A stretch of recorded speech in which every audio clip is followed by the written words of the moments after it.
I think this is day 6 of finding my authenticity and my self-expression.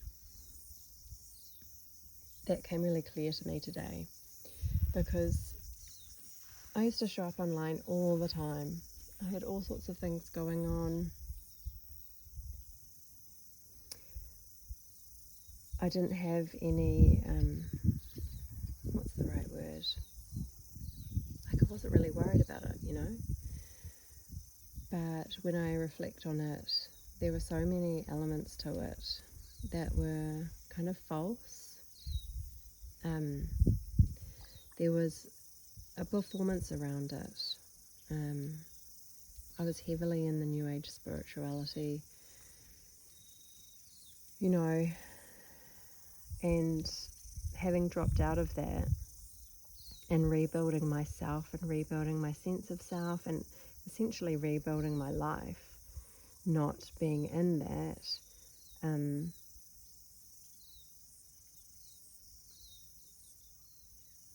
I can see clearly what my experience was, and I can see how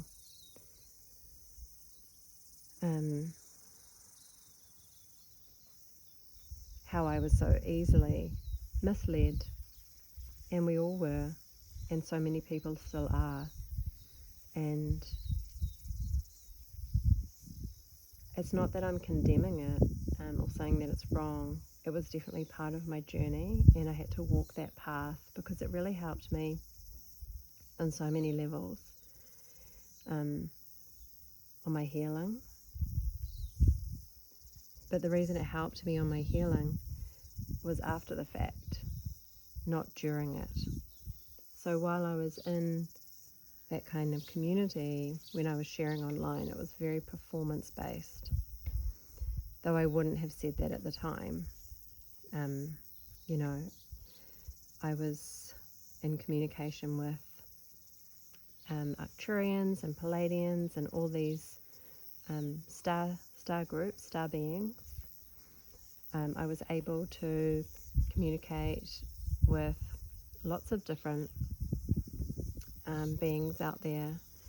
It was, I just had to close my eyes and someone was trying to communicate with me. And I remember one time I sat down and I just wrote down all the list of these names.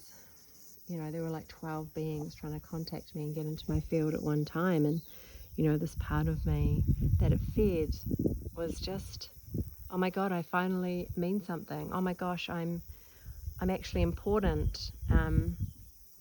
Oh wow, I have these incredible abilities. And, I'm just so humbled by the experience now, and also just have so much compassion for that version of me that just wanted to be seen and heard, and just wanted to feel special and wanted to feel loved and validated, and that time in that spiritual community really validated my connections and my spirituality and the feeling of being different that I had. And the fact that I never felt like I fitted in, and I experienced lots of bullying and exile throughout my life.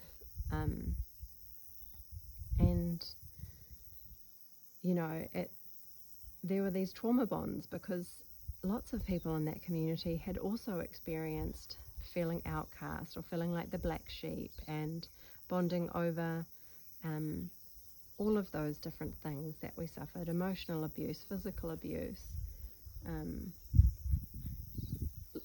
really intense friendship breakups, toxic relationships, all of these things kind of fed into it. And it was really validating. It really supported a part of me during that time that just needed to know I wasn't alone in that, right? But it only took me to that level. I wasn't really able to heal the deep core wounding that I had. No matter what course I did, who was my coach, what spiritual business program I did, which healer I saw, what trans channel I was experiencing, even through my own healings that I channel through. You know, it all felt very, at the time, it was definitely, you know, bliss body activating, like all the good feels.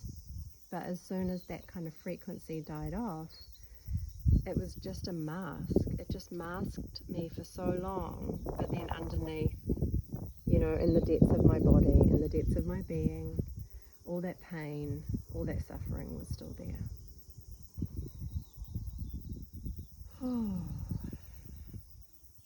And I feel like that might be a lot of people's experience.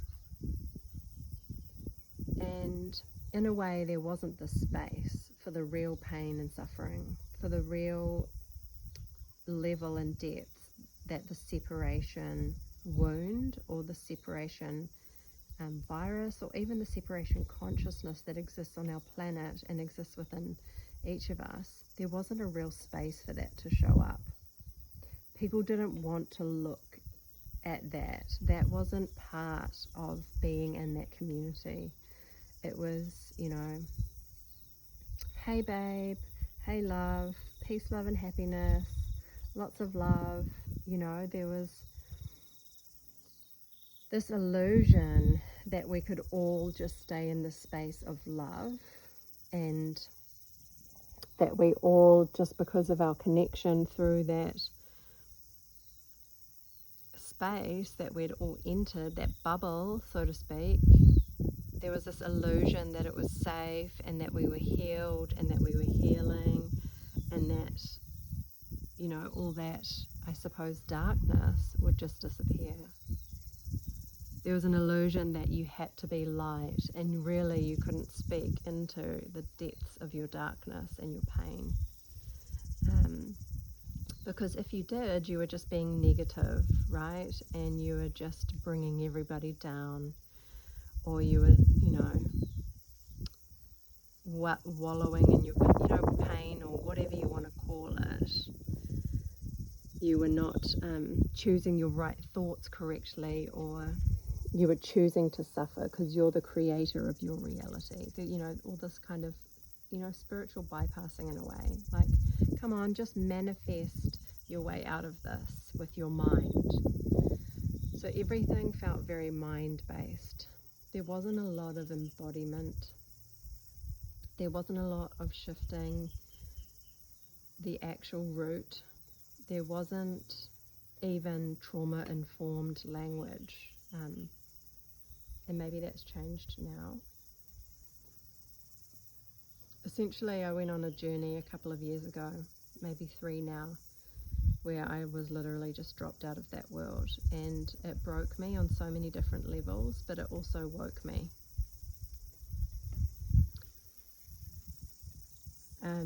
And I had to go through some massive ego deaths and these deep feelings of inadequacy and not belonging. I had to go through all of that again, and I really felt like I'd been exiled. A lot of people that called themselves my friends, when I stopped buying sessions or didn't go to their programs anymore, they just disappeared off the scene. And so it was such a blessing in a way, because it really just cleared out my life, and it helped me to realign and focus within and come back within. I was being redirected. I was being burnt down. I was walking through the fire. I was walking through the fires so that nothing remained but the ashes of my soul and my spirit, where I could be reborn and build myself in an authentic and organic way. I didn't really have the full picture of this at the time, but I did have an understanding that I would be integrating my whole life on this land where I live, the whole life up to there so far, that I would be becoming myself. I would be maturing on so many different levels, and I would be walking a different path. But yeah, super lonely, even though I was able to hold that kind of higher perspective for myself and keep checking in with that. It kind of felt like I didn't really know how to walk forward. I didn't know what to do with the work that I'd chosen to do. Being trained as a kinesiologist, I was in shamanic studies as well. So just finishing that up now. Anyway, I think my point is anything that leads us to believe or to perceive or to expect that something external is going to really be able to validate our life experience, hold our life experience, make us feel safe, whole and complete, is really an illusion. And it's really denying us of the truth of our existence, which is unity, God, love, unconditional love. The fact is, on the planet, humans aren't actually able to hold unconditional love towards one another. We just unfortunately are not at that place. And I truly believe that that's just not possible. And even if people say that they can do that and hold unconditional love for other people, yeah, I would just be wary. Not wary from a place of, nastiness or negativity, just wary like, yeah, okay, you say that, but what is the truth? Let's not deny the truth here. We are all on the journey home. And returning home, what does that mean? Returning home to our bodies, to our hearts. It's fine that we have origins in the stars, but we're here on the planet. We're here on this planet. And God created us. God did. And it's taken me so long to be able to say that word. God, the trauma. God trauma. The fear of being exiled or criticized or judged for using the word God. The fear of being lumped in the basket with some religious sect is so intense for me. I guess in a way my whole life I have seen how hurtful religion is towards others, towards the planet, towards people that are different, towards, all sorts of things. It's just really showing that so many churches don't hold the pure word of God or intent in their frequency. It's just a fact, humans running the show that are not fully aligned in Christ's teachings, have other agendas, have been infiltrated by some kind of energy or being that isn't God. And so for me to say this word, that I am in devotion to God and that I pray to God daily, for me to just say that statement out loud is very, very healing.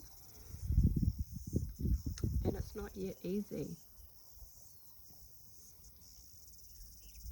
But I feel myself growing. I feel myself maturing. I feel myself coming closer to God. I feel the pathway has opened, and I'm only just increasing my strength and my ability to hold that for myself. I've healed enough.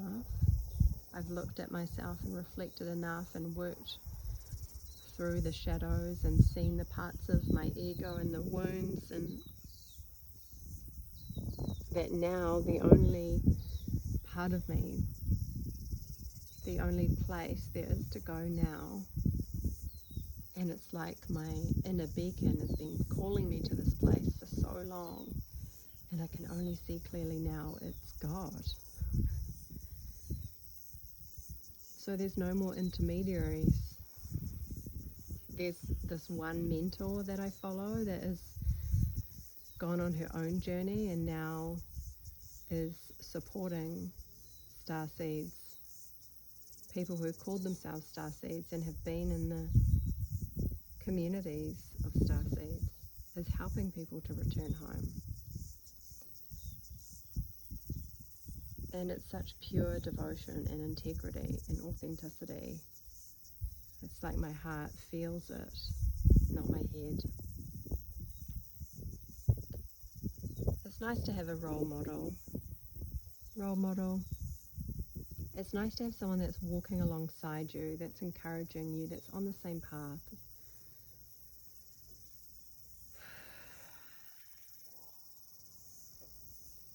So that's probably the only person that I'd be interested in kind of paying any attention to at the moment.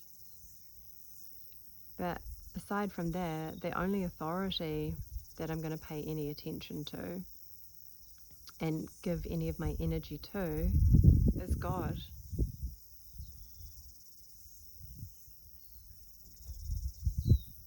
I just realized that there's such a limitation with what we can hold for each other. There's such a limitation in it. And that doesn't mean that it doesn't serve a purpose at times. It absolutely does. Healers, therapists, counselors, the medical system, it all serves a purpose. It all holds us on some level.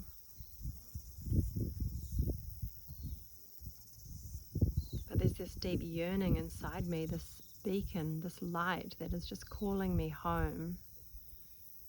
And I can feel it so deeply that the only way I'm going home is through my devotion and my connection with God, is uniting what was severed from indoctrination and pain and suffering on the planet, from all the anti-life, self-hate viruses, from all the lack of trust, from all the confusion about what this life is about, all those pieces that have been threaded throughout my life,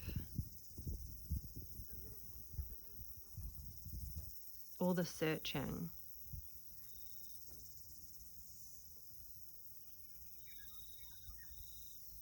And there it was all along. And I'm so grateful for being opened up and to being able to receive God above and beyond religion, not in a hierarchical way, like I've said before, in a way that God is the only authority, God is the law. And when I surrender those parts of me that feel the fear of using the God, being tied to any religion, I can feel that frequency of just pure unconditional love. Just so much love that God has for all that God has created.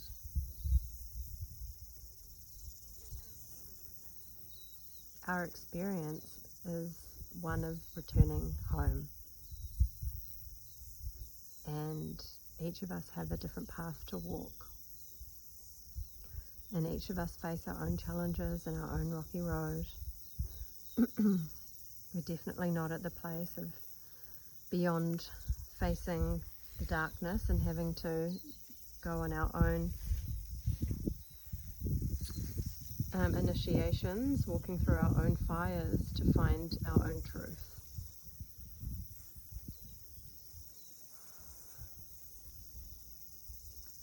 Hear the truth and stand in the light has been my motto for the last year.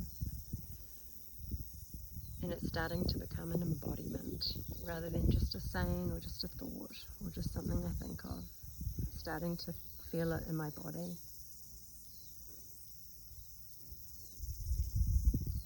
And just holding such reverence for God, for Mother Earth, for all of her creations. Lying on the earth, breathing with the earth, hugging the trees, talking to the flowers, talking to the birds and the bees. It's all part of it. It is our birthright, and I'm so ready to claim my birthright, to be an embodied human being, to be part of this earth, not just on it. To breathe with her, to dance with her, to cry with her, to be held by her.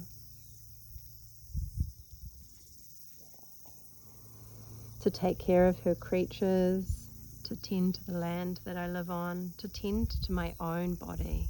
There's such a reflection in that, in how we treat Mother Earth and how we have reverence for her and tend to her. There's such a reflection in that for our own tending to our own bodies and our own nurturing and looking after our own bodies. This body that I am in is a temple of God. It is a vessel in which God's wisdom, intelligence, guidance, and love can flow through. But first, it must be tended to. First, there must be reverence to. First, there must be prayer to restore it. It's not saying that, maybe first isn't the right word, because that feels like I have to do all these things first to receive God's love. That's not what I mean. God is there willing and ready, and all I need to do is use my voice and call and pray and ask. Ask for the support, ask for the prayer, ask for the miracles in my body. And then I communicate with my body. Communicate with my body to open to receive God throughout.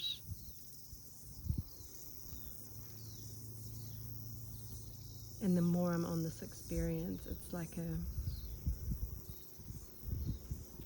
happening at the same time. It's not really linear.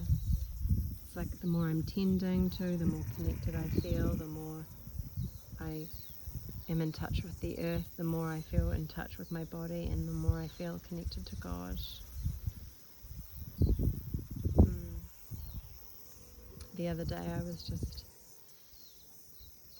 having a moment, and I just prayed, and all of a sudden I felt Holy Mother and Holy Father beside me, Holy Father on my right, Holy Mother on my left, and they were just holding me. And they were just looking deep into my soul, deep into my human that seemed to look also into my soul, but into my heart and into my eyes. And it just it brought tears to my eyes. It really moved me because I felt so held and so loved. It felt even more than the love that I could give to my daughter when I looked into her eyes as a baby. Even now when I hold her with so much love in my heart, this was like next level beyond that.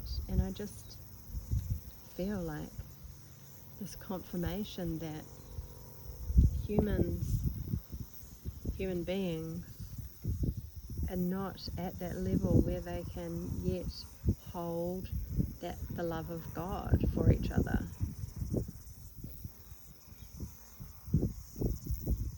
You know, there's all of those things that we're still evolving through, that we're still shifting, that we're still receiving all the pieces of the puzzle on our journeys home.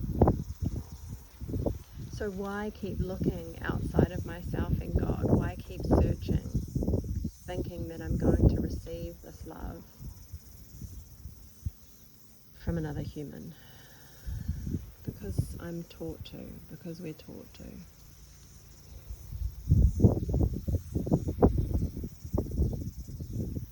But the reality is there's, so much cancel culture on the planet. There's still so much exile, there's war, there's all of the hard things.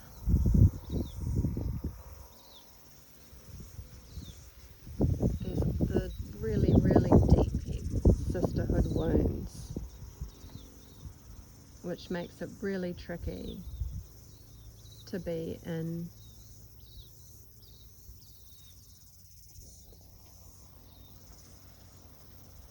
relationship with our sisters. It makes relating and being there for each other so flawed in a way. And that doesn't mean we're not doing our best and we don't care so deeply and we don't wish for it to be any different. It just means that there's no point in denying the reality of who we truly are. And not everyone has this sisterhood wound. Not everyone suffers in the same way. Not everyone carries the same wounds. They carry different implanted viruses or mind programs or separation.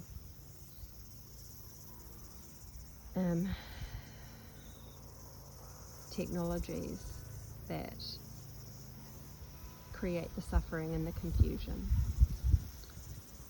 So how beautiful is it that we're all learning to be so self-responsible and mature, that we're on this path where we're walking home, but we're walking each other home. We're able to be aware and to reflect and to shift. And we've been doing that so well for so long on our own.